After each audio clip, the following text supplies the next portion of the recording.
जय हिंद बच्चों।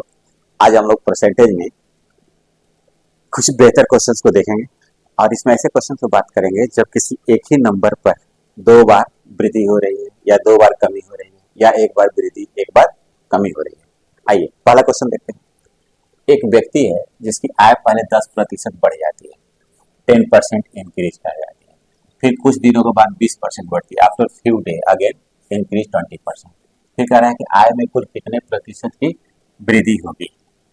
What was the total percentage increase in the persons income. तो पहले क्या करेंगे कि व्यक्ति का आय 100 मान लेते हैं। क्यों 100 मानेंगे? क्योंकि 100 यानी कि प्रतिशत की बात हो रही है। तो मान लिया कि उसकी आय, अभी ट्रिक भी बात करेंगे, ये परंपरागत कंसेप्ट ताकि क्लियर रहे। आय मान लिया कि 100 रुपया है, 100 रुपया है, कितनी रुपया है? 100 रुपया है, इसलिए कि प्रतिशत की बात करना है। पहले इसकी आय में वृद्धि हो रही है, पहले 10% की वृद्धि हो रही है, क्वेश्चन में दिया हुआ है 10% की वृद्धि हो रही है, 10 रुपया बढ़ जाएगा तो इसकी आय कितनी हो जाएगी? 110 रुपया हो जाएगा। लेकिन कह रहा है कुछ दिनों बाद दूसरी बार इसके आय में 20% की वृद्धि हो जाएगी, दूसरी बार 20% की वृद्धि हो जाएगी।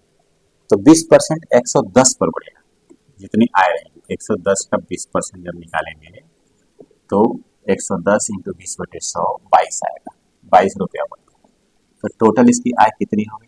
132 रुपया। अब पूछा प्रतिशत वृद्धि कितनी हुई, यानी 100 पर कितना बढ़ गया? 32 रुपया बढ़ गया।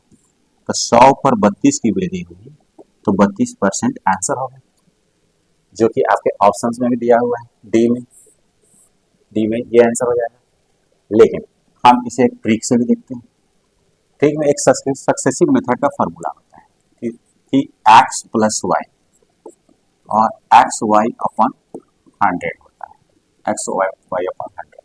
यदि प्लस यानी वृद्धि रहेगा तो प्लस ले जाएंगे, डिक्रीज रहेगा तो माइनस कर लेंगे, इंक्रीज रहेगा घटने पर माइनस कर लेंगे।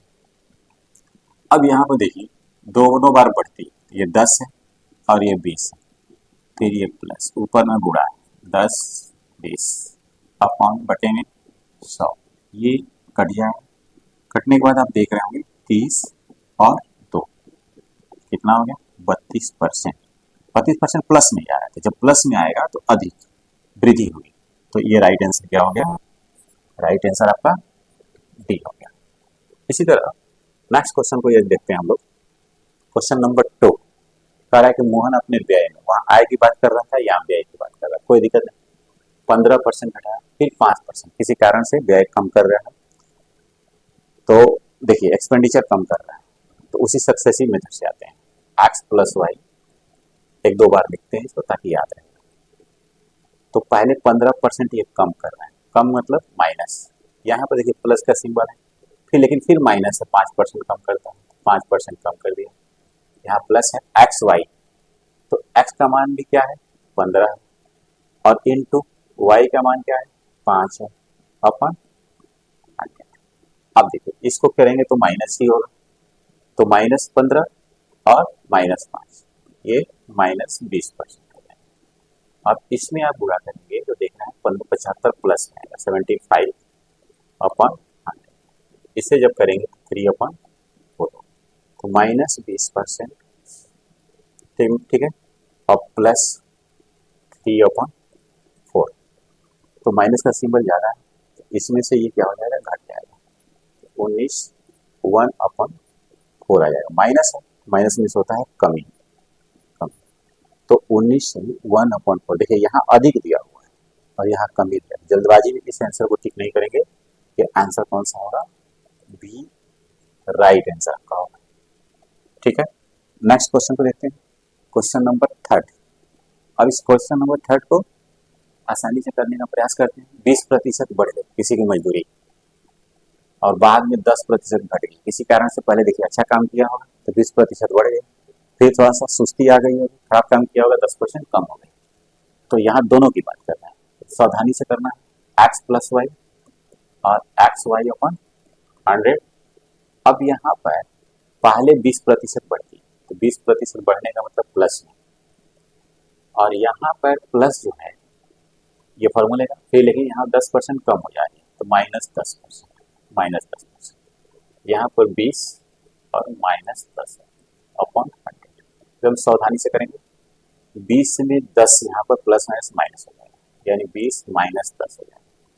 और यहाँ ऊपर में क्या होगा, -200 अपन 100, ये कट गया। अब देखिए 20 में से घट गया 10, और यहाँ पर हो गया -2, 10 में से -2 करेंगे तो 8 प्लस में आंसर आ रहा है, 8 यानी 8% प्लस में आ रहा है। प्लस है यहाँ पर सिंबल, कुछ नहीं है यानी प्लस, यानी कि ये अधिक हो जाएगा। ये क्या हो जाएगा, तो अधिक हो जाएगा। तो देखिए 8% दोनों दिया है, कमी भी दिया है और अधिक भी दिया है। तो जल्दबाजी में इस आंसर को नहीं करेंगे, राइट आंसर क्या होगा, अधिक हो जाएगा, अधिक हो जाएगा। आंसर प्लस में आएगा तो अधिक, और माइनस में आएगा तो कमी। इस बात को ध्यान देना है, समझ में आया। चलिए नेक्स्ट क्वेश्चन देखते हैं। बाजार मंद रहने के कारण, बाजार में बंद रहने का मतलब कि बाजार में लोग आ नहीं रहे हैं, लोगों के पास परचेजिंग पावर नहीं है, किसी कारण से बिल्कुल सन्नाटा छाया हुआ है, ठीक है।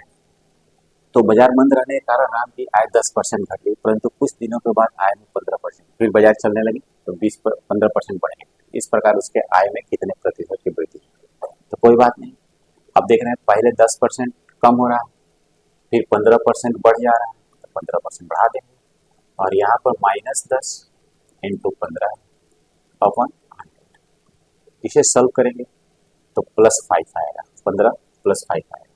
और इसको यदि करते हैं तो -150 अपॉन 100, इसे काट देंगे तो -3/2 आएगा, 3 और 2, तो +5 -3/2, तो 5 रुपये में से 3/2 को माइनस करेंगे तो आपका आ जाएगा 3 1/2, प्लस में आ रहा है, प्लस मतलब अधिक आ रहा है।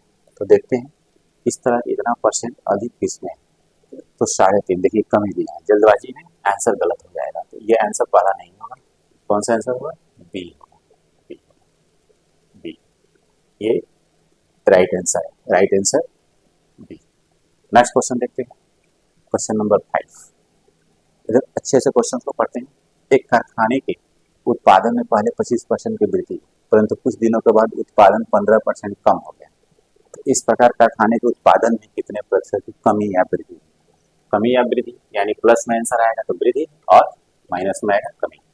एक कारखाने में 25% की वृद्धि, तो 25% वृद्धि, कुछ नहीं लिख रहे यानी प्लस, परंतु बाद में ये कमी हो गया, प्लस कमी हो गई 15%, 15% की कमी हुई, यहाँ 25% बढ़ी थी। फिर सिंबल में क्या होता है, प्लस XY, तो X 25% की वृद्धि बढ़ी, 25, ये 15 की कमी बनी, -15 अपन 100। अब ध्यान दें, यहाँ 25 हो गया, ये प्लस माइनस माइनस हो जाएगा, और 25 में फिर यहाँ पर क्या करेंगे, 15 से गुणा कर देंगे, 25 में 15 से गुणा करेंगे तो देखिए 15 में 25 से, तो ये आपका आ जाएगा 375 अपन 100, और ये माइनस में आएगा, ये माइनस में आएगा, ये सिंबल जो है माइनस में आएगा। अब यहाँ पर घटाएंगे तो 10 आ जाएगा। अब इसको देखते हैं, इसे यदि इसको यदि सॉल्व करते हैं तो -375, यानी कि आप देख रहे होंगे कि 3 पॉइंट -3.75 आ जाएगा, -3.75 आ जाएगा। अब इसे जब सॉल्व करेंगे तो ये देखिए -3.75 4, तो 4 घटाएंगे तो 6 हो जाएगा, और 4 बनाने के लिए, इसको 4 बनाने के लिए हमने अधिक कितना ले लिया था, 0.25 अधिक लिया, तो 0.25 यहाँ पर छोड़ देंगे। तो 0.25 तो ऑलरेडी क्वेश्चंस में नहीं दिया हुआ है, लेकिन इसको आप ऐसे भी लिख सकते हैं, 6.25 को क्या लिख सकते हैं, 24/100, इसका मतलब होता है 1/4, तो 6 होल 1/4, ये प्लस में आ रहा था तो अधिक होगा, अधिक, तो अधिक वाले आंसर्स आप देख रहे होंगे कितना परसेंट अधिक इसमें है, ये दिया हुआ, कमी नहीं, ये अधिक दिया हुआ, तो ये राइट आंसर हो जाएगा अधिक। तो जाहिर सी बात है, पहले बढ़ती है 25%, फिर 10% कम होता है, तो आंसर वृद्धि में ही आएगा। एक और क्वेश्चन तो देखते हैं हम लोग, ठीक है, क्वेश्चन को ध्यान से पढ़ते हैं और देखते हैं। एक दुकानदार माल खरीदते समय 10% ठगता है, डिसऑनेस्ट दुकानदार है, ठगने वाला है, ये शॉपकीपर चीट करता है, डिसऑनेस्ट है, ईमानदार नहीं है, बेईमान है, 10% थकता है और बेचते समय 5% थकता है, तो इस प्रकार उसे कुल कितने प्रतिशत का लाभ हुआ, कितने प्रतिशत का लाभ हुआ। 10% थकता है मतलब अधिक करता है, तो 10% या तौल में कम करता होगा या पैसे में अधिक लेता होगा, दो ही तरह से ठग सकता है। तो दोनों प्लस में ही उसके लिए लाभ ही हुआ। तो 10 + 5 और यहाँ पर 10 × 5/100, तो ये हो जाएगा 15 प्लस ये 50, यानी कटाएंगे इसको 1/2। आप देख रहे हैं 15.5 आ रहा है, 15.5 की इसको क्या हो जाता है, लाभ हो जाता है, यानी वृद्धि होती है। वृद्धि वृद्धि मतलब लाभ होता है। तो 15.5% की इस लाभ दिया होगा, 15.5% एक ही जगह दिया होगा, तो कोई दिक्कत नहीं, तो ये राइट आंसर 15.5% इसका लाभ हो जाता है। चलिए यहाँ तक आज, फिर मिलते हैं नेक्स्ट टॉपिक नेक्स्ट वीडियो के साथ।